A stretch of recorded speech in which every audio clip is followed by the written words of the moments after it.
कमळी या मालिकेच्या येणाऱ्या पुढील काही भागामध्ये आपल्याला जबरदस्त असा ट्विस्ट पाहायला मिळणार आहे प्रेक्षकांनो। तर हो, आता इकडे आपण पाहिलेलं होतं की कमळीला डिनरसाठी इथे नयनताराने इन्व्हाइट करायला लावलं होतं आणि जेव्हाच इन्व्हाइट करायला लावलं तेव्हा मात्र इथे सगळेजण आलेले असतात।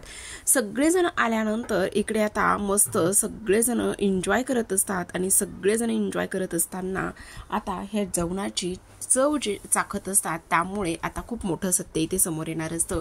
हे जेवण कोणी बनवलं, त्याचबरोबर खूप दिवसांची आठवण झाली, त्याचबरोबर नयनताराने इथे कमळीला बोलवण्यानंतर इथे ऋषीपासून 4 हात लांब राहायचं आहे। तुझ्या स्टेटसमध्ये आमच्या स्टेटसमध्ये जमीन आसमानचा फरक आहे, म्हणजे तुझं घर कोणतं आहे किंवा तुझं स्टेटस काय आहे। इथे माझा ऋषी खूप मोठ्या घरातून बिलॉंग करत आहे। ह्या सगळ्या गोष्टी आता इकडे त्या बोलत असतात आणि त्यामुळेच आता इकडे कमळीच्या मनामध्ये खूप काही विचार इथे सुरू असतात। पण ऋषीचं काय करायचं? ऋषी तर कधीच कमळीच्या प्रेमात पडलेला असतो, फक्त नयनताराने इथे तिला घरी बोलवलेलं आहे म्हणूनच तो इथे उड्या मारत असतो। हे सगळं आपल्याला या आजच्या ट्विस्टमध्ये जाणून घ्यायचं आहे। तर प्रेक्षकांनो, आपण मालिकेमध्ये पाहत आलेलो आहोत की आता इकडे अन्नपूर्णा आणि त्यासोबत राजनला सुद्धा नयनताराने जेवणाचं आमंत्रण दिलेलं असतं। त्या दोघांना जेवणाचं आमंत्रण दिल्यानंतर ते दोघं खुश होऊनच आलेले असतात। सगळेजण मस्त डायनिंग टेबलवरती बसून जेवण एन्जॉय करत असतात। आता पहिला घास खाता क्षणी इकडे राजनला एक खूप वेगळी चव, अगदीच वर्षानुवर्ष किंवा खूप वर्षापूर्वी ही चव मी खाल्ली होती आणि त्याची आठवण मला आज झाली आहे। खूप दिवसानंतर मी हे जेवण जेवत आहे असं राजनला झालेलं असतं। तर इकडे अन्नपूर्णाला सुद्धा अगदी घरगुती जेवणाचा आस्वाद घेता आलेला असतो। त्या जेवणामध्ये माया, प्रेम, आपुलकी हे सगळं काही त्यांना जाणवत असतं। सेम इकडे कमळीचं सुद्धा तेच झालेलं असतं। कमळीने पहिला घास खाता क्षणी तिला इकडे सर्व आठवलेली असते, तिची आई आठवलेली असते। जेव्हाच तिला हे सगळं काही आठवतं तेव्हा आपण पाहतो प्रेक्षकांनो की आता लगेचच इकडे सगळ्यात महत्त्वाची ती म्हणत असते, असं का वाटतंय की हे जे काही जेवण आहे ते माझ्या आईचं हातचं आहे, ह्या जेवणाला जी काही चव आहे ती इथे माझ्या आईच्या हातची आहे वगैरे वगैरे हे सगळं काही ती इथे बोलत असते। आता हे सगळं काही ती इकडे बोलत असताना इकडे मात्र लगेचच हे जेवण कोणी बनवले तेव्हा आता नयनतारा म्हणत असते, हल्लीच इथे आमच्याकडे एक मावशी आलेल्या आहेत आणि त्या खूप छान जेवण बनवतात। खरं तर गावाकडून आहेत त्या, पण खूपच कमाल असं जेवण इकडे त्या बनवतात आणि आता नुकत्याच आलेल्या आहेत। सगळ्यांचं सगळं काही त्या इथे करतात आणि त्यांच्या हातचं जेवण खाल्ल्यानंतर खूप छान सुद्धा वाटतं असं सुद्धा आता इकडे ते बोलत असतात। तेव्हाच आपण पाहतो प्रेक्षकांनो की आता इकडे राजन म्हणत असतो, खरंच हे जेवण मी खाल्ल्यानंतर मला असं खूप जास्त छान वाटलेलं आहे आणि असं वाटलं की कोणीतरी आपल्याच हातचं, आपल्या जवळच्या व्यक्तीनेच आपल्यासाठी हे जेवण बनवलेलं आहे असं मला वाटलं आणि हे खाऊन मला खरंच खूप आनंद झालेला आहे असं सुद्धा इकडे आता तो बोलत असतो। तेव्हाच आता हे सगळं काही बोलत असताना प्रेक्षकांनो आपण पाहतो की इकडे जे काही नयनतारा आहे ती म्हणत असते, हो अगदीच बरोबर आहे तुमचं। पण आता प्रेक्षकांनो इथे जे काही आपल्या अन्नपूर्णा आहे त्या म्हणत असतात, मला त्यांना भेटायचं आहे। तेव्हा इथे राजन सुद्धा म्हणतो, हो मला सुद्धा त्यांना भेटायला नक्कीच आवडेल, त्या असतील तर प्लीज त्यांना इथे बोलवता का? असं म्हटल्यानंतर आता इकडे ह्या सगळ्या लोकांची जेवणं ही ऑलमोस्ट होतच आलेली असतात। तर इकडे मात्र लगेचच त्यांना बोलवण्यात येतं आणि इकडे जी राधिका आहे ती बोलवायला जाते। आता राधिका बोलवायला गेल्यानंतर आपण पाहतो की इकडे दुसऱ्या बाजूला लगेचच जी काही कमळी आहे तिच्या अंगावरती थोडंसं पाणी सांडतं आणि तिच्या अंगावरती पाणी सांडल्यानंतर ती तिथून निघून जाण्याचा प्रयत्न करत असते। ती म्हणत असते, मी आलेच, हे थोडंसं स्वच्छ क्लीन करून येते असं म्हणून ती निघून जात असते। आता ती तिथून निघून गेल्यानंतर आपण पाहतो की इकडे लगेचच दुसऱ्या बाजूला एक सगळ्यात महत्त्वाची गोष्ट असते आणि ती म्हणजे की जो ऋषी आहे तो सुद्धा तिथून निघून जाण्याचं काम करतो। त्याचबरोबर इकडे जी नयनतारा आहे ती म्हणत असते, मला एक खूप महत्त्वाचा फोन आलेला आहे, तो फोन इथे मी घेते आणि फोन घेतल्यानंतर ती सुद्धा फोन घेण्यासाठी तिथून निघून जात असते। तर आता प्रेक्षकांनो आपण पाहतो की ती सुद्धा निघून गेलेली आहे। इकडे मात्र जेव्हाच त्यांना इथे बोलवण्यात येतं आणि इकडे जी राधिका आहे ती इथे तिला घेऊन येते। राधिका जेव्हा तिला इथे घेऊन येते तेव्हा तिच्या डोक्यावरती पदर असतो। खरं तर सुरुवातीला ती तिला नको म्हणत असते, नाही मला इथे खूप कामं आवरायची आहेत, मला नाही येता येणार वगैरे ह्या सगळ्या गोष्टी इथे ती बोलत असते।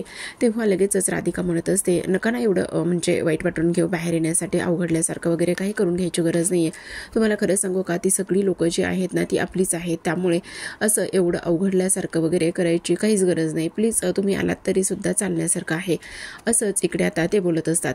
तेव्हा आता इकडे सरू म्हणत असते, पण वगैरे काही नाही हो, चला असं म्हणून आता लगेचच ती त्यांच्यासोबत जाण्याचं काम करते. आता ती जेव्हाच त्यांच्यासोबत जाते तेव्हा आता प्रेक्षकांनो आपण पाहतो की इकडे तिच्या डोक्यावरती पदर असतो आणि नयनतारा तिथून निघून गेलेली असते, कमळीसुद्धा तिथून निघून गेलेली असते.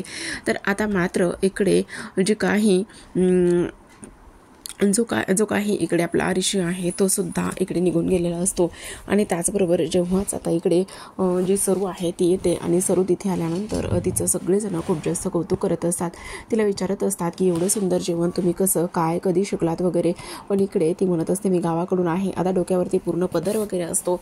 आणि तेव्हाच आता इकडे नयनतारा जे अन्नपूर्णा आहे त्या म्हणत असतात खरंच आज तुमच्या हातचं हे जेवण खाल्ल्यानंतर खरंच आज प्रचंड आनंद झालेला आहे. असं वाटतं की खरंच खूप दिवसापासून इथे कोणाच्या तरी हातचं असं जेवण खाण्याची वगैरे आम्हाला खूप गरज होती आणि आज तुमच्यामुळे ते सगळं काही शक्य झालेलं आहे असं सुद्धा इकडे ते बोलत असतात. तेव्हा लगेचच आता इकडे त्या अन्नपूर्णा स्वतःच्या पर्समधली काही कॅश काढतात आणि तिच्या हातामध्ये त्या देत असतात. तिच्या हातामध्ये पैसे दिल्यानंतर इकडे मात्र ती नको म्हणत असते, नाही नाही मी हे घेऊ शकत नाही वगैरे वगैरे ह्या सगळ्या काही गोष्टी इकडे ती बोलत असते. आता हे सगळं काही बोलल्यानंतर प्रेक्षकांनो आपण पाहतो की सगळ्यात महत्त्वाचं म्हणजे की लगेचच आता इकडे ती नको म्हणत असते. पण सरते शेवटी आता तिथे लगेचच हा आलेला असतो, जो काही आपला ऋषी आहे तो आलेला असतो आणि तो म्हणत असतो घ्या ना, असं काहीच नाही आहे. तेव्हा ती म्हणत असते नाही नको. पण इकडे आता नयनतारा जे काही अन्नपूर्णा आहे त्या म्हणत असतात असं काही करू नका, हे बघा हा आशीर्वाद म्हणून तुम्ही ते घेऊ शकता वगैरे वगैरे. आणि त्यानंतर आशीर्वाद म्हणून म्हटल्यानंतर लगेचच आता ते जे काही दिलेली त्यांनी पैसे असतात ती इकडे सरू घेते आणि सरूने ते पैसे घेतल्यानंतर लगेचच आता अन्नपूर्णाच्या त्या पाया पडत असतात. अन्नपूर्णाच्या पाया पडल्यानंतर इकडे आपण पाहतो की आता लगेचच ती रडायला लागलेली असते. रडत असताना मात्र सगळ्यात महत्त्वाची गोष्ट आपण पाहतो प्रेक्षकांनो की आता ती तिथून निघून जात असते. ती तिथून निघून गेल्यानंतर आपल्याला इकडे असं पाहायला मिळत आहे की जी काही आपली इथे ही आहे म्हणजेच जी काही कमळी आहे, कमळी इकडे साफ करायला गेलेली असते. आणि कमळी इथे साफ करायला गेल्यानंतर आपण पाहतो की आता लगेचच जी नयनतारा आहे, नयनतारा इकडे तिला आवाज देते. नयनताराने तिला आवाज दिल्यानंतर आता ती म्हणत असते हे काय आहे. आणि तेव्हा ती म्हणत असते त्या दोघीजणी आता खरं तर बोलायला लागलेल्या असतात. आणि बोलायला लागलेलं असताना आपण पाहतो की इकडे जी काही कमळी आहे ती म्हणत असते काय झालेलं आहे आंटी. तेव्हा ती म्हणते खरं तर इथे तुला आज मी इथे बोलवलं आहे जेवणासाठी वगैरे आणि खरं मला तुला थँक्यू वगैरे म्हणायचं होतं. सगळ्या गोष्टी तू अशा पद्धतीने केल्यास ना, त्यामुळे मला तुझं हे सगळं काही जे चांगुलपण आहे ते इथे मी पाहिलेलं आहे आणि त्यामुळे मला तुला थँक्यू म्हणायचं होतं. तू आज आमच्याकरिता एवढ्या सगळ्या काही गोष्टी केल्यास ना, त्यामुळे मला तुझे आभार मानायचे होते वगैरे वगैरे हे सगळं काही त्या इथे बोलत असतात. तेव्हाच आपण पाहतो प्रेक्षकांनो की आता इकडे लगेचच नयनतारा मात्र कमळीला खूप काही बोलत असते. ती म्हणत असते पण एक गोष्ट मात्र लक्षात ठेव. तेव्हाच ती म्हणत असते काय झालं बोला ना. पण इथे तुझ्यामध्ये आणि इथे माझ्या ऋषीमध्ये खूप जमीन आसमानचा फरक आहे. म्हणजे तुला मला एक गोष्ट सांगायची आहे. हे बघ तू असं अजिबात इथे विचार करू नकोस की काही जरी झालं तरी सुद्धा वेदची तू मैत्रीण आणि फक्त इथे तू मैत्रीणच राहा. मैत्रिणीच्या पुढे तू जाण्याचा प्रयत्न करू नकोस, कारण नातं जोडण्यासाठी ते आपल्या सगळं स्टेटसचं लागतं. तेव्हाच आता ह्या दोघीजणी इकडे बोलत असताना जी काही आपली सर्व आहे ती ह्या दोघींचं बोलणं ऐकत असते. तिला वाटत असतं की ही नक्कीच जे इम्पॉर्टंट पाहुणे येणार होते त्यातलीच हे पाहुणे असावेत आणि त्यामुळे त्या दोघींचं बोलणं इथे ती ऐकत असते. तर आता ती म्हणत असते नाही आत्ता ह्यांच्यासमोर जाणं योग्य नाही आहे, त्यामुळे मला इथेच थांबावं लागेल आणि इथेच थांबून हे सगळं बोलणं ऐकावं लागेल असं सुद्धा इथे ती बोलते. त्यावर लगेचच आता इकडे ही नयनतारा आहे ती म्हणत असते तेच मी तुला सांगण्याचा प्रयत्न करत आहे. हे बघ ऋषीमध्ये आणि तुझ्यामध्ये जमीन आसमानचा फरक आहे. त्यामुळे प्लीज कृपा करून आता काही जरी झालं ना तर इकडे माझ्या ऋषीच्या जवळ सुद्धा तू यायचं नाहीस. काही जरी झालं ना तरी सुद्धा लांबच राहायचं. फक्त मैत्री आहेस ना ती मैत्रीच ठेवायची. बाकी कुठल्याच आणि कसल्याच गोष्टीमध्ये तू इथे पडायचं नाहीयेस. काहीही असो ते काहीही. आणि त्याचबरोबर इकडे नातं जोडण्यासाठी आपलं खानदान, त्याचबरोबर आपण कुठल्या घरातून इथे आहोत ह्या सगळ्या गोष्टी आपण इथे पाहायचं आहेत, हे सगळं काही इथे ती बोलत असते. आता हे सगळं काही इथे बोलत असताना मात्र आपण पाहतो की इकडे ती एका गोष्टीचा विचार करत असते. आता तर ह्या लोकांनी मला एवढे सगळे पैसे हातामध्ये दिले आणि एवढे सगळे पैसे हातामध्ये दिल्यानंतर आपण फक्त आणि फक्त शांत बसलो, आपण ते पैसे गुपचुपच घेतले, ह्या सगळ्या गोष्टी इथे ती बोलत असते. आता हे सगळं काही बोलत असताना मात्र आपण एका गोष्टीचा विचार करतो. ती म्हणत असते, म्हणजे वेदसा म्हणत होते ते अगदीच बरोबर आहे, त्यांचं एका मुलीवर प्रेम आहे आणि प्रेम असल्यानंतर ऋषी सरांना त्या मुलींना इकडे सगळं मनातलं सांगितलं नाही बहुतेक, असंच इकडे तिला वाटत असतं. तेव्हाच नयनतारा मात्र खूपच वेगळ्या पद्धतीने इथे विचार करत असते. ती म्हणत असते, नाही काही जरी झालं ना तरी सुद्धा माझ्या ऋषीपासून इथे 2 हात तू लांबच राहायचं. तर आता आपण पाहतो की इकडे दुसऱ्या बाजूला म्हणजे काही अन्नपूर्णा आणि त्याचबरोबर त्यांची ऑलमोस्ट जेवण वगैरे सगळं काही आटोपलेलं असतं आणि जेवण वगैरे आटोपल्यानंतर ती लोक आता तिथून निघून जाणार असतात. ती लोक तिथून निघून जाणार ही गोष्ट मात्र तेवढीच महत्त्वाची असते, कारण आता बराच वेळ झालं ती तिथे आलेली असतात आणि बराच वेळ झालं ती तिथे आल्यानंतर इकडे आता सगळ्यात महत्त्वाचं असं झालेलं असतं की जो काही राजन आहे, राजन ती निघून गेल्यानंतर, सरू तिथून निघून गेल्यानंतर इथे तो विचार करत असतो की नाही म्हणजे मला भास होता का हा, मला असं का वाटलं की माझी गौरीच इथे कुठेतरी आसपास आहे, माझी सरूच इथे आसपास आहे असं त्याला वाटत असतं.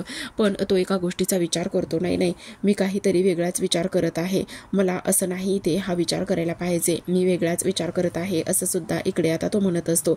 काही जरी झालं ना तरी सुद्धा मला आता इथे शांत बसलं पाहिजे वगैरे वगैरे असं सुद्धा इकडे तो बोलत असतो. तेव्हाच आता प्रेक्षकांनो आपण पाहतो की काही जरी झालं ना तरी सुद्धा इकडे सगळ्यात महत्त्वाची गोष्ट झालेली असते आणि ती म्हणजे की जी काही आपली सरू आहे त्या सरूच्या कानावर खूप काही गोष्टी इथे पडलेल्या असतात आणि त्या सरूच्या कानावर खूप काही गोष्टी इथे पडल्यानंतर आता इकडे ती एकाच गोष्टीचा विचार करत असते की हे सगळं काय आहे आणि त्याचबरोबर ह्या सगळ्या गोष्टी अशा पद्धतीने इथे व्हायला पाहिजे नाही वगैरे वगैरे असं इथे ती बोलत असते.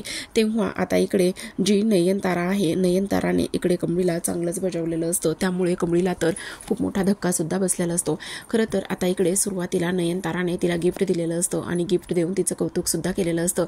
गिफ्ट देऊन कौतुक केल्यानंतर इकडे आता ती एका गोष्टीचा विचार करत असते, हे सगळं काय आहे आणि त्याचबरोबर इथे ह्या गिफ्ट पण देत आहेत आणि असं सुद्धा बोलतायत. आणि तेव्हा कमळीच्या मनावर खूप जास्त खोलवर परिणाम झालेला असतो. ती एकाच गोष्टीचा विचार करत असते, नाही आता मी जरी असा विचार केला तरी सुद्धा हे किती चुकीचं आहे वगैरे वगैरे ह्या सगळ्या गोष्टी इथे ती पाहत असते. त्याचबरोबर आता इकडे तेवढ्यातच ऋषी तिथे आलेला असतो. आता ऋषीला काहीच कळू द्यायचं नसतं, काही जरी झालं तरी सुद्धा ऋषीला ह्या कोणत्याच गोष्टी इथे कळू द्यायच्या नसतात आणि त्यामुळेच त्याचं हे सगळं काही प्रयत्न करणं इथे सुरू असतं. तेव्हा आपण पाहतो की ऋषी येतो आणि तो म्हणत असतो, तुम्ही दोघी ते काय करताय, चला तिकडे सगळेजण वाट बघत आहेत. आता तेव्हाच कमळीच्या चेहऱ्यावर थोडंसं वेगळंच हसू पसरलेलं असतं आणि ते ऋषीच्या लक्षात येतं, पण तो तेव्हा काहीच बोलत नाही. आणि तो तेव्हा काहीच न बोलल्यामुळे आपण पाहतो प्रेक्षकांनो की आता काही जरी झालं ना तरी सुद्धा एक महत्त्वाची गोष्ट असते आणि ती म्हणजेच की इकडे नयनतारा म्हणत असते, पण ह्या सगळ्या गोष्टीतलं इकडे मात्र ऋषीला तू काहीच कळू देणार नाहीस. काही जरी झालं तरी सुद्धा इकडे ऋषी ह्या सगळ्या गोष्टीपासून दूर आणि लांबच राहायला पाहिजे, समजलं. तुझ्या मनामध्ये हे जे काही चाललेलं आहे ना ते लांबच आणि दूरच ठेव, समजलं तुला, असं सुद्धा आता इकडे ती बोलत असते. आता ह्या सगळ्या गोष्टी इथे बोलल्यानंतर प्रेक्षकांनो आपल्याला असं पाहायला मिळत आहे की इकडे दुसऱ्या बाजूला जी काही कामिनी, रागिनी ह्या घरी असतात, कारण रागिनी बाहेर गेलेली होती आणि रागिनी बाहेर गेल्यानंतर आपण पाहतो की आता इकडे लगेचच जी काही रागिनी आहे ती म्हणत असते, आई तुला माहिती आहे का, आज माझ्या अनिने एवढे स्वतःच्या मेहनतीने 100 रुपये कमवले आणि ते कमवल्याच्या नंतर इथे ती देण्यासाठी आली होती. पण इकडे मात्र अनिकाच्या ह्या चेहऱ्यावरचा जो काही हसू आहे ते गायब झाले आणि त्या सगळे गायब होण्यामागं कोण आहे तर फक्त आणि फक्त ही आपलीच लोक आहेत. त्यामुळे मी त्या आपल्या लोकांना अजिबात कधीच माफ वगैरे कधीच करणार नाही, असं सुद्धा आता इकडे ती बोलत असते. तेव्हाच आता प्रेक्षकांनो आपण पाहतो की इकडे कामिनी म्हणत असते, तू नको काळजी करूस, काही जरी झालं ना तरी सुद्धा ह्या ज्या काही गोष्टी आहेत ना त्या आत्ताच्या आणि एवढ्या पुरत्याच असणार आहेत. काही जरी झालं ना तरी सुद्धा इथे मी सुद्धा त्या लोकांना चांगलाच धडा इथे शिकवल्याशिवाय राहणार नाही. माझ्या अनिकाला त्रास देत आहेत ना ती लोक, मग बघच आता मी सुद्धा काय करते ते, असं म्हणूनच ती आता एका गोष्टीचा विचार करत असते आणि ती म्हणते, असू देत, आता बघ आपण काय करायचं आहे आणि काय नाही करायचं. तर आता प्रेक्षकांनो इकडे आपल्याला असं सुद्धा पाहायला मिळणार आहे की जी काही आपली इथे आता हे आहे जो काही ऋषी आहे तो आता इकडे लगेचच कमळीच्या मागे मागे आलेला असतो आणि कमळीच्या मागे मागे आल्यानंतर तो कमळीशी बोलण्याचा प्रयत्न करत असतो आणि तेव्हाच इकडे लगेचच आता सगळेजण म्हणत असतात ठीक आहे आता आम्हाला निघायला हवं, आम्ही आता इथून निरोप वगैरे घेतो. ह्या सगळ्या गोष्टी इथे ते बोलत असतात आणि ह्या सगळ्या गोष्टी इथे बोलत असताना आता नयनतारा म्हणत असते थोडा वेळ थांबला असतात तर बरं झालं असतं ना, थांबायला पाहिजे होतं थोडा वेळ, पण नको म्हणून ते लोक निघून जातात. आता ती लोक तिथून निघून गेल्यानंतर आपण प्रेक्षकांनो इकडे पाहतो की काही जरी झालं ना तरी सुद्धा इकडे आता जी काही आपली ही आहे म्हणजेच काही जरी झालं तरी सुद्धा आपल्याला एक गोष्ट इथे पाहायला मिळणार असते आणि ती म्हणजे की इकडे जो ऋषी आहे तो आज मस्त असा छान तयार झालेला असतो आणि तो मस्त असा छान तयार झाल्यानंतर इकडे आपण पाहतो की काही जरी झालं ना तरी सुद्धा इकडे ऋषी कुठे चालला आहे आणि कुठे नाही ह्या गोष्टी आता इकडे तिला पाहायच्या असतात आणि ती म्हणत असते मला तर असं वाटतंय की ते काही जरी झालं तरी सुद्धा त्या मुलीमधलं आणि तुमच्या आईमध्ये जे बोलणं झालेलं आहे ते आपण ह्यांना सांगायला पाहिजे. काही जरी झालं तरी सुद्धा पण कसं सांगायचं, काय करायचं ह्या गोष्टी मला इथे समजत नाहीत वगैरे वगैरे असंच इकडे आता ते बोलत असतात. तेव्हाच आता प्रेक्षकांनो आपण पाहतो की इकडे आता कमळी तिच्या खोलीमध्ये असते आणि तिच्या खोलीमध्ये असल्या कारणाने इथे आता ती एका गोष्टीचा विचार करत असते. ती म्हणत असते नाही काही जरी झालं ना तरी सुद्धा इथे आपल्याला शांत बसलं नाही पाहिजे. काही जरी झालं ना तरी सुद्धा एका गोष्टीचा इथे विचार केला पाहिजे की आता ऋषी सरांना मी इथे कसं सांगू, काय करू हेच मला समजत नाही. मला तर सांगितल्याप्रमाणे मी दूर राहील, पण ऋषी सरांचं काय करायचं, ऋषी सर माझ्यापासून कसे लांब राहतील, कसे दूर राहतील असा इकडे ती विचार करत असते. तर प्रेक्षकांनो अशाच नवनवीन डेली मालिकांचे अपडेट पाहायचे असतील, जाणून घ्यायचे असतील चॅनलला सबस्क्राईब करा.